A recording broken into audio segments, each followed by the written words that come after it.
नमस्कार दर्शकों, जेके प्राइम में आपका स्वागत है। मैं हूं विनोद कुमार। दर्शकों, हम सब जानते हैं कि 1925 विश्व दशहरे वाले दिन राष्ट्रीय स्वयंसेवक संघ की स्थापना हुई थी। आज 96वां स्थापना दिवस मनाया जा रहा है और मोहन भागवत जो आरएसएस चीफ है, उन्होंने बहुत इंपॉर्टेंट पहलू टच किए। खासतौर पर उन्होंने यही कहा है कि युवा पीढ़ी को अपने गौरवशाली इतिहास की ज्ञान होना चाहिए, जानकारी होनी चाहिए और हमें भी उनको जानकारी देनी चाहिए। साथ साथ उन्होंने यही कहा कि अपने पड़ोसी मुल्क चीन और पाकिस्तान के साथ भले ही बातचीत चीन के साथ चल रही है, लेकिन उस पर भरोसा नहीं किया जा सकता। अपनी तैयारी मुकम्मल होनी चाहिए, यानी चीन अगर कुछ करता है तो उसके लिए पहले तैयारी होनी चाहिए। साइबर सिक्योरिटी पर भी उन्होंने चर्चा की है और साथ साथ जो खास इशू है इस वक्त सिलेक्टिव किलिंग, जम्मू कश्मीर में कश्मीरियों की या मिनॉरिटीज की सिलेक्टिव किलिंग हो रही है, इस पर भी उन्होंने चिंता व्यक्त की है। और साथ साथ पर उन्होंने ये भी कहा है कि जनसंख्या पॉपुलेशन पर कंट्रोल होना चाहिए और ये बैलेंस्ड भी होनी चाहिए, पॉपुलेशन इम्बैलेंस्ड नहीं होनी चाहिए। चर्चा करेंगे। हमारे साथ हमारे स्टूडियो में पैनल में मौजूद है एडवोकेट एमआर कुरैशी जो पीडीपी से ताल्लुक रखते हैं। कुरैशी साहब, आपका स्वागत है। कपिल सिंह जो कांग्रेस से ताल्लुक रखते हैं, उनका भी स्वागत है। और साथ साथ राजेश गुप्ता जी जो विश्व हिंदू परिषद के वर्किंग प्रेसिडेंट है। राजेश जी, आपका भी स्वागत है। शुरुआत कुरैशी साहब से करेंगे। कुरैशी साहब, आप हमें ये बताइए कि जनसंख्या नियंत्रण को लेकर के आपको नहीं लगता है कि एक पॉलिसी फार्मुलेट की जानी चाहिए, क्योंकि इसका असर पर्यावरण पर भी पड़ता है जैसे जैसे जनसंख्या बढ़ती है। क्या कहेंगे आप? देखिए जी, मैं आपको जी आज के इस डिबेट में ये कहना चाहता हूं कि जिस तरीके से मुल्क के अंदर रिटार्ड ग्रोथ हो रही है पॉपुलेशन की, तो एक पॉलिसी की ज़रूरत है, इसमें कोई दो राय नहीं। लेकिन policy based on A logic होनी चाहिए और उसमें आईनी तौर पर एक समिति बननी चाहिए, एक राय बननी चाहिए। उसके मुताबिक इस मुल्क के अंदर जो रिटार्ड ग्रोथ ऑफ पॉपुलेशन है, ये एक बड़ा फैक्टर रहा है और इस पर पॉलिसी बनाए जाना, अगर मोहन भागवत जी ने कहा, ये गवर्नमेंट की प्रायोरिटी में होना चाहिए। आज की तारीख में हमें चाइना से और जर्मनी से सबक लेना चाहिए कि चाइना ने भी एक पॉलिसी बनाई थी और वो बड़ी बुरी तरह से फेल हो गई, और जर्मनी में भी और कई देश जो थे उन्होंने भी ये पॉपुलेशन कंट्रोल की पॉलिसी बनाई थी। मैं समझता हूँ कि हमें बाकी देश जो जिन्होंने पॉपुलेशन ग्रोथ के ऊपर उसकी रोकथाम के लिए जो पॉलिसी बनाई, उनको समझते हुए हिंदुस्तान मुल्क में पूरे में जहाँ डाइवर्सिटी है, जहाँ पॉपुलेशन में मजहबी तौर पर और डाइवर्सिटी को देखते हुए अगर ये पॉलिसी एक कंसेंसस से बनेगी, लोगों की विल और विशेष के मुताबिक बनेगी, तो मैं समझता हूं कि इस वक्त ज़रूरत है उसकी। ये तो कोई दो राय बात नहीं है। जो अगर मोहन भागवत जी ने कहा है तो उसमें होनी है, लेकिन उसमें देखना ये जरूरी है कि बैलेंस की भी बात की है कि बैलेंस्ड होना चाहिए पॉपुलेशन में। उन्होंने बताया है कि हिंदू आबादी 88% से गिर करके 83.8 हो गई है और मुस्लिम जो पॉपुलेशन है वो लगातार बढ़ रही है, 9.8% से 14.24% हो गई है। उन्होंने इसका भी हवाला दिया। देखिए, ये मैं आपको एक जो पहले हमारे इलेक्शन कमिश्नर थे कुरैशी साहब, MY कुरैशी साहब, उनकी एक बुक है और उन्होंने बड़े थीसिस से काम किया हुआ उस पर जी। और अगर उस बुक को पढ़ा जाए और समझा जाए, ये एक वर्ग को क्या देना आसान है। मैं नहीं समझता हूँ कि एक वर्ग की जो पॉपुलेशन बढ़ रही है, पॉपुलेशन का ग्रोथ ये सब कम्युनिटीज़ में हो रहा है, मज़हब और मज़हब की बुनियाद पर नहीं। अगर आप ये कहें कि नहीं सिर्फ एक ही तबका की पॉपुलेशन ग्रोथ हो रही है तो उसके लिए कोई पॉलिसी बनाओ, तो मैं समझता हूं कि ये इसके ऊपर गौर किया जाना चाहिए। पॉपुलेशन ग्रोथ अगर हम देखें जो सेंसस के मुताबिक भी जी, और अगर आप देखें कि जो 10 ईयर सेंसस आता है उसमें ग्रोथ की रेशो देखी जाए तो वो रेशो उतनी नहीं बड़ी नजर आती। 47 में और 47 से पहले जी जी जी अगर 1941 की सेंसस देखी जाए और उसके बाद अगर उसके बाद के सेंसस को देखा जाए जी। तो मुझे नहीं लगता कि इस दिशा से ग्रोथ बताई जाएगी। राजेश जी से जानना चाहेंगे। राजेश जी, आपको नहीं लगता है कि किसी धर्म विशेष को इस पर कोई ऑब्जेक्शन होना चाहिए अगर जनसंख्या पर नियंत्रण होता है और कोई पॉलिसी फॉर्मुलेट होती है और सोच समझकर अगले 50 सालों का आंकलन करते हुए कि इस पॉपुलेशन का पर्यावरण पर कितना असर पड़ता है? ये बहुत ही अच्छी बात डॉक्टर मोहन भागवत जी ने आज के अपने संबोधन में कही है, और पॉपुलेशन और बाकी सारे विषय जो उन्होंने टच किए हैं वो समझ लें जो एक बौद्धिक रूप से विकसित जनमानस है भारतवर्ष का, उसके मन में देश की समस्याओं के प्रति कौन कौन से विचार आते हैं, उन सारे विचारों को उन्होंने क्लब करके और देश के आगे रखा है जी। सरकार के आगे भी सही मायने में रखा है कि इन विषयों पर काम करने की जरूरत है। और उसमें एक विषय ये भी है जो पॉपुलेशन इम्बैलेंस हो रहा है, जिसमें पॉपुलेशन की ग्रोथ की रेशो भी ठीक नहीं है, ज्यादा ग्रोथ हो रही है। और दूसरा, अलग अलग समाज के वर्गों में कुछ वर्ग ऐसे भी हैं जिनकी ग्रोथ जरूरत से नेशनल एवरेज से या स्टेट की एवरेज से ज्यादा हो रही है जी। तो और अतीत में ऐसा देखा भी गया है कि सरकारें जो अवेयरनेस कैंपेन इस पे चलाती हैं, कई जगह पे उन अवेयरनेस कैंपेन्स का धर्म विशेष के लोगों ने विरोध भी किया है जी। तो और इस तरह की जो ग्रोथ की इम्बैलेंस है, देश का कोई भी नागरिक है उसको भारतीय होने के नाते सोचना होगा, उसको हिंदू या मुसलमान होने के नाते सोचना नहीं होगा कि मेरी पॉपुलेशन अगर 10% है, मैं इसको बढ़ा के 14% करना है, 20% करना है, या जिसकी 88% है उसको कम करके मुझे 80% तक ले जाना है। इस तरह के विचार अगर समाज के किसी वर्ग में आते हैं तो वो गलत हैं, और उसी को लेकर के इस तरह का ये चिंतन जरूर हुआ होगा, और उस चिंतन के मुताबिक ये बयान आया है। और सेंसस सारी फिगर्स को क्लियर देता है। सेंसस के मुताबिक ही वो 9% के आसपास पॉपुलेशन थी 1951 के सेंसस में। सेंसस के मुताबिक ही 2011 के सेंसस में वो परसेंटेज जो है वो 14% हो गई है। अगर बराबर ग्रोथ हो रही होती तो इस तरह से ना होता जी। तो इस करके इस पे चिंता करने की जरूरत है, और इसके लिए पॉलिसी बननी भी चाहिए।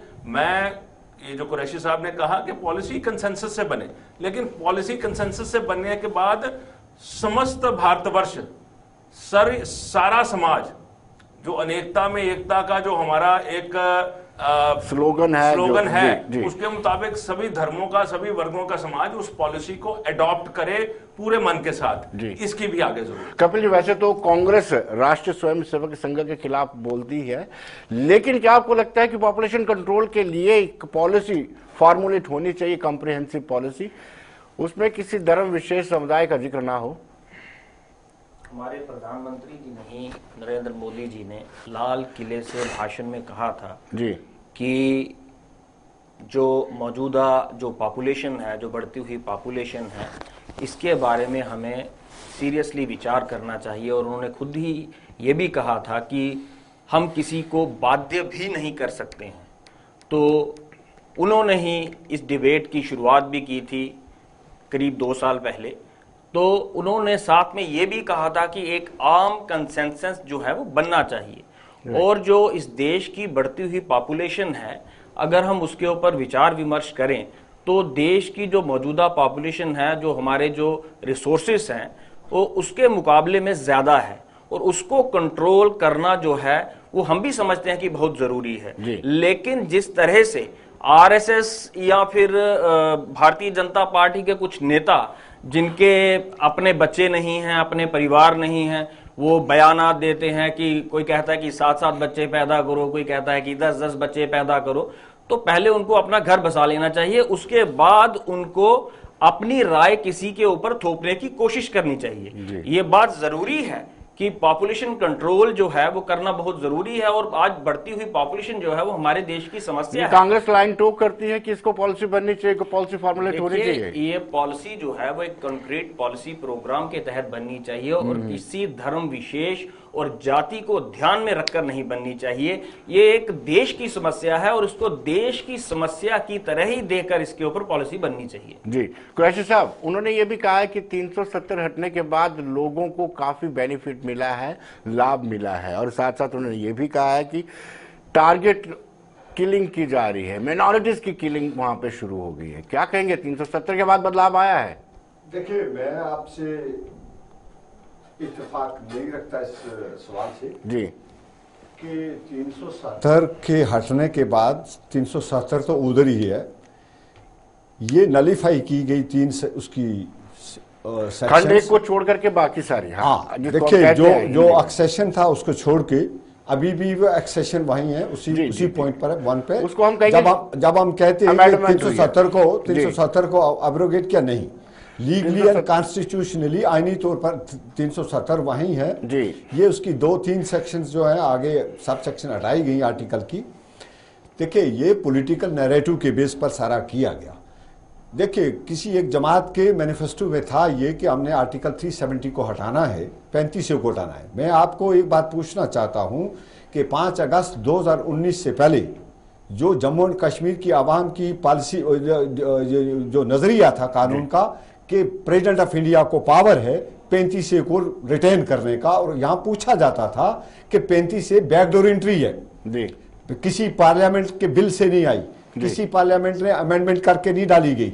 लेकिन मेरा सवाल आपसे भी है और देश की पूरी आवाम से भी है, जो लीगल लोग हैं उनसे भी है, कि आर्टिकल 367 में जो 4 क्लास ऐड किए गए प्रेसिडेंट के रेफरेंस से, आर्डर से, वो किस पार्लियामेंट ने पास किए थे? जब 5 अगस्त 2019 को अमित शाह जी ने वहां रेजोल्यूशन लाया तो उस वक्त तो वो पहले ऐड हो चुके थे 3 प्रोविजन। किसमें? आर्टिकल 367 में, इंटरप्रिटेशन क्लास में, जहां असेंबली, कंसर्न असेंबली को यह कहा गया कि ये लेजिस्लेटिव असेंबली मानी जाए। और मैं कहना चाहता हूं कि वहां का इसमें अमेंडमेंट थी। आप ये कहना चाहते थे कि वो मामला सुप्रीम कोर्ट में क्या करेगा क्या नहीं करेगा, लेकिन जो डेवलपमेंट की बात आप कहते हैं कि 5 अगस्त 2019 के बाद यहां डेवलपमेंट हो गई, तो हमारी डेवलपमेंट के नजरिए से अभी पीछे यहां चैंबर ऑफ कॉमर्स ने स्ट्राइक की। हाँ, बंद कामयाब रहा। सुनिए, बंद कामयाब, बिल्कुल फिट एंड फायर रहा। देखिए, कश्मीर के हालत आपको बिल्कुल मालूम है, लद्दाख के हालात आपको मालूम है। गवर्नर मलिक साहब 50,000 नौकरी देते देते चले गए गोवा में, और गोवा से आगे कहीं गुम हो गए, पता ही नहीं उनका लगता। वो 50,000 नौकरियां गई कहां? एक भी आदमी को नौकरी नहीं दे सके। देखिए, अभी क्लास 4 की नौकरियों के लिए उन्होंने 4 बार अमेंडमेंट कर लिए रूल को। अभी जिन लोगों ने वहां दे, वो एवरेज भी हो गए, वो स्ट्राइक करने पर बैठ गए। देखिए, जो टेम्परेरी लोग लगे हुए उनके लिए गवर्नर साहब को, लेफ्टिनेंट गवर्नर साहब को वहां जाना पड़ा। किसी एक यहाँ कथनी और करनी में बिल्कुल फर्क है। ये राजेश जी से पूछते हैं। राजेश जी, इंपॉर्टेंट बात यह है कि राजेश जी, सीधा सीधा एलिगेशन ये लग रहा है कि 370 में जो on the floor of house Amit Shah, जो गृह मंत्री थे, उन्होंने जो वादे किए थे वो कमिटमेंट फुलफिल नहीं हुई है। लेकिन आज जब हम देखते हैं जो मानव अधिकारों का हनन हो रहा था, वेस्ट पाकिस्तानी रिफ्यूजियों को राइट्स नहीं मिल रहे थे, वाल्मीकि समाज की भी बात करते हैं, हम गोरखा समाज की बात, गिर समाज की बात करते हैं, उनको तो आखिर पिछली सरकारें कुछ नहीं दे पाए। आप क्या कहेंगे जो कुरैशी साहब आप पर इल्जाम, यानी सरकार पर इल्जाम लगा रहे हैं?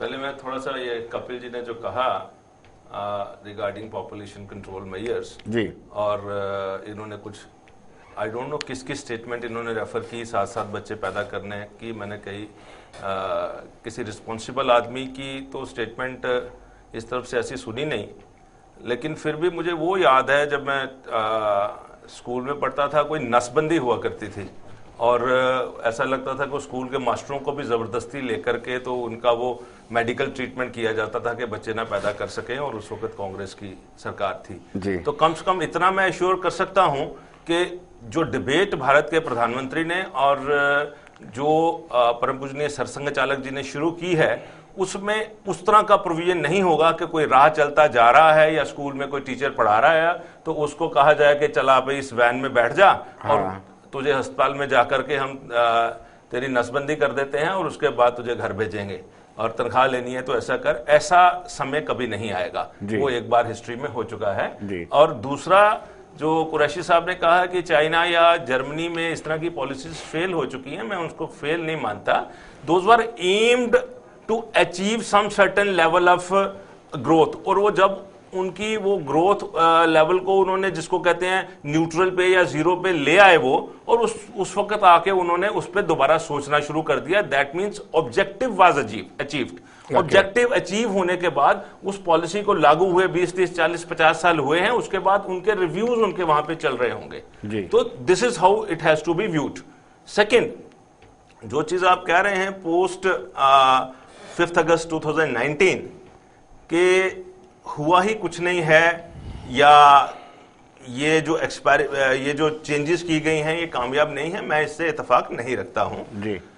सबसे पहले तो ये है कि ये पिछले एक हफ्ते या 10 दिन में जिस तरह से टारगेट किलिंग्स हुई हैं, ये बहुत ही निंदनीय है और शोकपूर्ण है। और अभी भी कश्मीर के समाज में जो धर्मांध मानसिकता है, जो जिसको कहते हैं, मैं इस्लामिक टेररिज्म ही कहूंगा, क्योंकि वो कश्मीरी हिंदू हैं आप या आप सिख हैं तो इस करके आपको साइड में किया जाता है 15 टीचर्स में से, और उसके बाद गोली मार दी जाती है।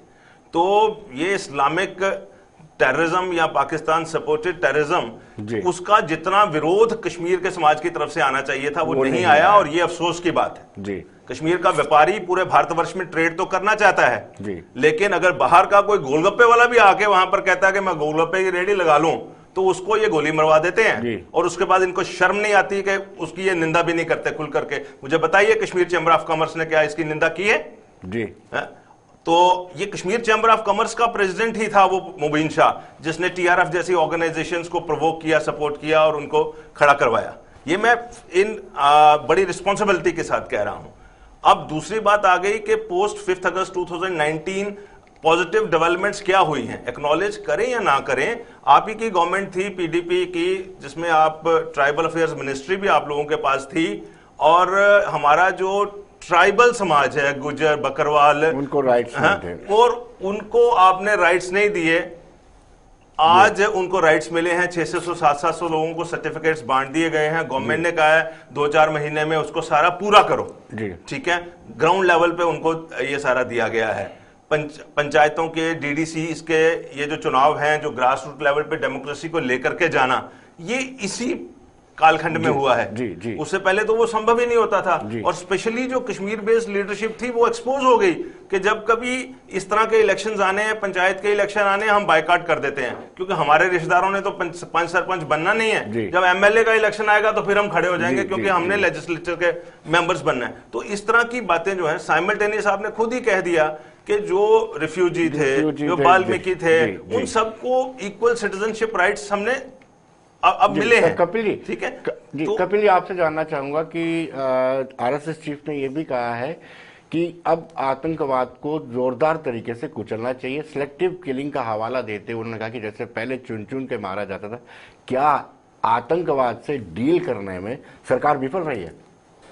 देखिए, हम ये समझते हैं कि जिस तरह से 2014 में भारतीय जनता पार्टी सत्ता में आई और नरेंद्र मोदी जी सत्ता में आने से पहले 56 इंच का सीना अक्सर दिखाया करते थे, लाल आंख दिखाने की बात चीन को वो करते थे जी। तो अब तक तो आतंकवाद छोड़ के पाकिस्तान भी निस्ते नाबूद हो जाना चाहिए था जी। पाकिस्तान को दुनिया के नक्शे से मिटाने की बात करने वाले लोग आज अगर ये खुद ही कह रहे हैं कि आतंकवाद के खिलाफ कड़ाई बरतने की जरूरत है, तो अच्छी बात है, लेकिन वो कड़ाई कब बरती जाएगी? और जो सिलेक्टिव किलिंग्स जो हो रही हैं कश्मीर के अंदर, कहां भारतीय जनता पार्टी कश्मीरी पंडित भाइयों को वहां पे बसाने की बात करती थी, और आज वहां जो माइनॉरिटीज रह रही हैं उन्हें ही सुरक्षा नहीं दे पा रही सरकार। और मैं समझता हूं कि इसकी बाबत सरकार को कड़ा संज्ञान लेना चाहिए, और ये कार्रवाई आखिर होगी कब, ये मैं भी आपके माध्यम से पूछता हूं जी। लेकिन कुरैशी साहब आपसे जानना चाहेंगे कि चीन और पाकिस्तान को डील करने में जो भारत की नीतियां रही हैं, क्या उसमें कामयाब है? क्योंकि आज आरएसएस चीफ ने यह भी कहा है कि तैयारी जरूरी है। उन्होंने कहा कि प्रेम और अहिंसा अलग चीज है, लेकिन आपको तैयार रहना पड़ेगा। देखिए, मैं पहले इसका जवाब देते हुए जो गुप्ता साहब ने पहले आप राजेश जी के तरफ देख जो कहा उन्होंने, दो बातें मैं कहना चाहता हूं। देखिए, आईजी कश्मीर का एक ट्वीट आया जब ये सिलेक्टेड किलिंग हुई, तो उन्होंने कहा कि 28 इनोसेंट सिविलियन की इस 2021 में किलिंग्स हुई जी। और 28 में से 21 वहां के लोकल मुस्लिम हैं जी। देखिए, यहाँ किसी को ये कश्मीरी पंडित कह देना, हिंदू मुसलमान कह देना, या ये कह देना कि भाई ये इस तरह से सिलेक्टिवली किलिंग हो रही है, तो हम कहते हैं कि भाई किलिंग जो भी हो रही है वो निंदनीय है, वो निंदनीय है। ठीक है, कोई भी करे जी। देखिए, ना टेररिस्ट करे, मिलिटेंट करे, कोई करे। लेकिन राजेश जी ने एक और सवाल पूछा था कि जो रिस्पांस वहां का रिएक्शन होना चाहिए, किस पॉलिटिकल पार्टी ने वहां उसको कंडम नहीं किया, घर घर गई बात की। लेकिन मैं एक सवाल राजेश से नहीं, आपके वजारत से बीजेपी से पूछना चाहता हूं, सरकार से। 5 अगस्त 2019 को जब आर्टिकल 370 को रिमूव किया गया था तो कहा गया था यही हर्डल है, किसमें? पीस को लाने में, मिलिटेंसी को कंट्रोल करने में। अब यह सवाल अगर कांग्रेस से, पीडीपी से और नेशनल कॉन्फ्रेंस से बीजेपी पूछे तो शर्म की बात है। यह सवाल तो अब पूछा जाना चाहिए होम मिनिस्टर साहब से और गवर्नमेंट ऑफ इंडिया से पूछा जाना चाहिए, क्योंकि यूटी में ये डायरेक्ट कंट्रोल में इस वक्त Jammu and Kashmir ministry of home affair में है। कहां बाधा है, कहां को रोक रहा है कोई, किस जगह को रोक रहा है कि आप एक्शन ना करो? जब आपका 56 इंच का सीना है, आपको आंख में आंख मिला के देखना है तो चाइना पर देखे ना, कौन रोकता है जी? किसको कहता है पाकिस्तान पर ना आपको एक्शन करो? एक्शन करो, लेकिन अमन अमान और हिफाजत देना गवर्नमेंट का काम है। अगर आपने कहा था कि 5 अगस्त 2019 में यह कहा था कि यहां दूध की नदियां बह जाएंगी या अमन अमान आ जाएगा, डिमोनेटाइजेशन के लिए वक्त में आपने पूरी नेशन को एड्रेस किया था, 40 दिन हमें दे दो, यहां हालात ठीक हो जाएंगे, पत्थरबाजी खत्म हो जाएगी, ये हो जाएगा। कुछ भी नहीं हुआ, यहां अनएम्प्लॉयमेंट बढ़ गई, यहां दूरी बढ़ गई। देखिए, वाजपेयी साहब का जो कहना था कि भाई कश्मीरियत, जमहूरियत, इंसानियत, और अगर हमारे प्राइम मिनिस्टर साहब इस वक्त लाल किला से कहते हैं दिल की दूरी और दिल्ली की दूरी, कहीं ना कहीं वो दूरी मौजूद है, उसको दूर करें जी। बात मैं नहीं कहते किससे बात करो किससे ना करो, लेकिन कब तक, कहां तक, किस जगह तक आपको वेट करना पड़ेगा कि लास्ट जो गन चलेगी उस तक हम बात नहीं करेंगे। भाई ठीक है, अगर आप बात नहीं करना चाहते, लेकिन अमन अमान तो बहाल करो जी। लोगों की हिफाजत करो। अगर 5 अगस्त 2019 से पहले आप कहते थे कि 2 ही खानदानों ने यहां लूटा है, शेख खानदान ने और मुफ्ती खानदान ने, बाप बेटे ने और बाप बेटी ने। 5 अगस्त 2019 के बाद आपकी हुकूमत है, यहां जो भी दूध का दुलावा आपको मिल रहा है ना, जो जितना कोई जिस पर कोई इल्जाम है वो आपकी पार्टी में आ जा रहा है और आप उसको बिल्कुल कबूल करते जा रहे हैं। मैं कहता हूं कि आपकी कथनी और करनी में बिल्कुल फर्क है। आप यूज कर रहे हो। मैं एक पॉइंट आपका, मैं राजेश जी का एक पॉइंट रह गया, राजेश जी का जो कहा उन्होंने, जहां इन्होंने ट्राइबल बेनिफिट्स की बात की। देखिए, कॉन्स्टिट्यूशन जब जम्मू एंड कश्मीर का कॉन्स्टिट्यूशन रिडंडेंट हो गया तो गवर्नमेंट कॉन्स्टिट्यूशन ऑफ इंडिया लागू हो गया। किसी ट्राइबल गुजर बकरवाल को अगर एसटी थी तो उसको एसटी में पॉलिटिकल रिजर्वेशन, वो फ्लक्स ऑफ कॉन्स्टिट्यूशन है, आपका कोई ऑर्डर नहीं है इसमें। एक दूसरा, आप भूल गए कोई रसाना का जो केस हुआ था जी, उसमें 2 मंत्री आपके बीजेपी के कॉन्स्टिट्यूशन को उठाकर उस मर्डरर के सामने खड़े हो गए थे। आप जिस ट्राइबल को कहते हो तो उनके यहाँ दूध का बेचने लिए कहीं कहीं यहाँ एकजुट वालों ने क्या, उनका वो जो चेयरमैन है कहता है इनसे दूध मत लो, क्या आपने उस पर एक्शन किया? अगर कोई इस तरह की बात करता कोई और तो आप उस पर राजेश से डायरेक्टली मैं जानना उस पर आप रिप्लाई दे दीजिए सवालों का। पहले तो ये है कि इनका ये कहना कि कॉन्स्टिट्यूशन ने प्रोवाइड किया, इन्होंने मेरी बात की है कि 5 अगस्त 2019 के बाद कॉन्स्टिट्यूशन जो है वो पुराना रिडंडेंट हो गया और लागू हो गया और फॉरेस्ट राइट्स एक्ट 2006 जो है वो यहाँ पे इम्प्लीमेंट हो गया जी। बिल्कुल ठीक है, वो इम्प्लीमेंट आप लोगों की जब सरकारें थीं उस वक्त भी हो सकता था, क्योंकि भारत सरकार ने वो कानून 2006 में बना दिया था और अपनी असेंबली में उसको पास करा के ये जेएनके में लागू कर सकते थे जी। लेकिन 13 साल इनको लग गए, 13 साल में इन्होंने सोचा नहीं कि उसको लागू करवाना है।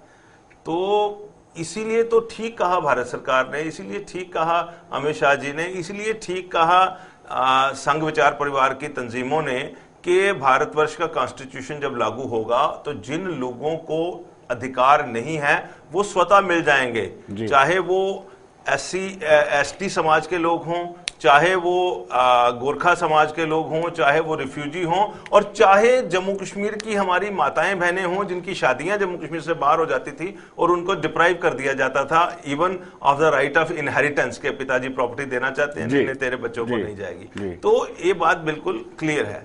दूसरी बात ये है कि ये, क्योंकि वो मैं तो ना बीजेपी ना किसी और तंजीम की नुमाइंदगी करता हूँ, मैं समाज की नुमाइंदगी करता हूँ, वो समाज का वो हिस्सा जो राष्ट्रवाद पे यकीन करता है, जो राष्ट्रवाद के साथ सीधा सीधा खड़ा है, और जहां कहीं भी उसको लगता है कि पूरे भारतवर्ष में या पूरे जम्मू कश्मीर में पॉलिटिकल या गैर राजनीतिक समाज का कोई हिस्सा जो भारत के कानून के अनुसार नहीं चल रहा या उसको खराब करने की कोशिश कर रहा है, उसका हम विरोध करते हैं।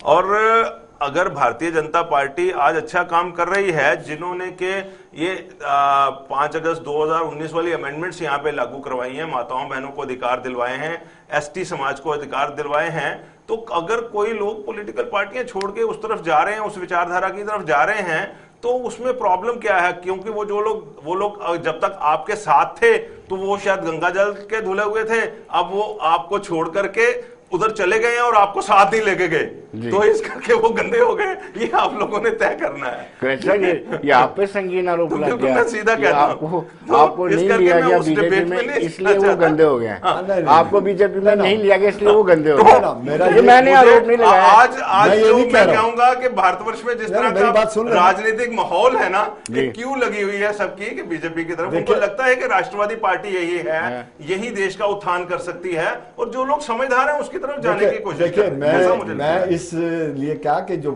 बंगाल की पॉलिसी थी ना जी, वहां जिसके पास स्कैंडल था भाई, बहुत बड़ा पैसे का स्कैंडल, करप्शन का स्कैंडल, वो बीजेपी में गया, उसको माफ हो गया और उसको टिकट भी मिल गई और उसको दोनों दिया। वही पॉलिसी यहाँ जम्मू कश्मीर में, कल तक यहाँ बैंक के चेयरमैन को उस पर करप्शन थी, आज उसको छोड़ के कहीं और जगह एडजस्ट कर लिया, ज्वाइन नहीं किया उसने, किसी दूसरी पार्टी। देखिए जिसमें भी किया वो बी टीम ही है उसी की। अब अगर आप ये कहना चाहते हैं कि यहाँ वो नहीं हो रहा, तो मैं समझता हूं कि ये बातें जो बीजेपी यहाँ कर रही है सिर्फ आईवाश कर रही। देखिए कल तक इनका एक मंत्री यूपी में लखीमपुर, वो जहां वो जो किसानों पर गाड़ी चढ़ाई, वो कहता था मेरा बेटा इन्वॉल्व नहीं, और आज उसका बेटा जब वो साबित हो गया, पुलिस ने अरेस्ट कर लिया, वो मंत्री आज तक रिजाइन नहीं कर रहा है। देखिए यहाँ कहना बहुत आसान है, करना बहुत मुश्किल है। थोड़ा सा डिरेल हो रहा है। कपिल जी से जानना चाहिए। कपिल जी, आरएसएस चीफ ने यह भी कहा है कि कहीं ना कहीं चाइना और पाकिस्तान को लेकर के हमें तैयार रहना चाहिए। अभी तक जो नीतियां इख्तियार भारत कर रहा था, क्या वो ठीक नहीं थी पाकिस्तान और चाइना को लेकर के? देखिए 7 साल से ज़्यादा अरसा होने लगा है अब भारतीय जनता पार्टी सरकार में, और 7 साल का जो एक अरसा होता है उसमें नीतियां भी बनाई जा सकती हैं, और उन नीतियों को इम्प्लीमेंट करके आप देश की जनता को और दुनिया को ये बता भी सकते हैं कि हम आतंकवाद के खिलाफ, हम चीन के खिलाफ, हम पाकिस्तान के खिलाफ कोई ठोस कार्रवाई कर रहे हैं। राजेश गुप्ता जी एक तरफ तो कहते हैं कि वे भारतीय जनता पार्टी की कोई पैरवाई नहीं कर रहे हैं, और दूसरी तरफ वो अपने शब्दों में भारतीय जनता पार्टी को पूरा अपना समर्थन भी देते हैं, तारीफ भी करते हैं। और भारतीय जनता पार्टी के ही बहुत सारे सांसद हैं, विधायक हैं, जो पॉपुलेशन के ऊपर उल्टे सीधे बयान देते रहते हैं। लेकिन मुझे एक बात का बहुत अफसोस है कि विश्व हिंदू परिषद और बजरंग दल जैसी ऑर्गेनाइजेशन को जब अमेरिका की एजेंसी CIA ने आतंकवादी क्लासीफाई किया, और हमारी भारत सरकार और भारतीय जनता पार्टी ने एक भी सिंगल प्रोटेस्ट दर्ज नहीं करवाया अमेरिका में, ये तो उनकी पूरी तरीके से उनकी जोर शोर से तारीफ कर रहे हैं। लेकिन भारतीय जनता पार्टी इनको क्यों ऑन करके, और नरेंद्र मोदी जी ने इस बात के ऊपर अमेरिका का बाइकआउट क्यों नहीं किया कि उन्होंने विश्व हिंदू परिषद और बजरंग दल को ही आतंकवादी क्लासीफाई किया? जी कपिल जी, समय का अभाव है। कुरैशी साहब आप हमारे कार्यक्रम में आए, कपिल जी आप हमारे कार्यक्रम में आए, राजेश जी आप कार्यक्रम में आए, आप सभी का बहुत बहुत शुक्रिया। तो दर्शकों, कहीं ना कहीं आरएसएस चीफ ने आज बड़े स्पष्ट शब्दों में कह दिया है कि जनसंख्या को नियंत्रण करने के लिए एक पॉलिसी फार्मुलेट करनी चाहिए। चीन और पाकिस्तान को लेकर के भी अपना रवैया स्पष्ट कर दिया। और एक जो इम्पोर्टेंट बात कही उन्होंने कि अपने गौरवशाली इतिहास का युवाओं को ज्ञान होना चाहिए। तो दर्शकों, बने रहिए देश दुनिया की खबरों के लिए और मुझे दीजिए इजाजत। नमस्कार।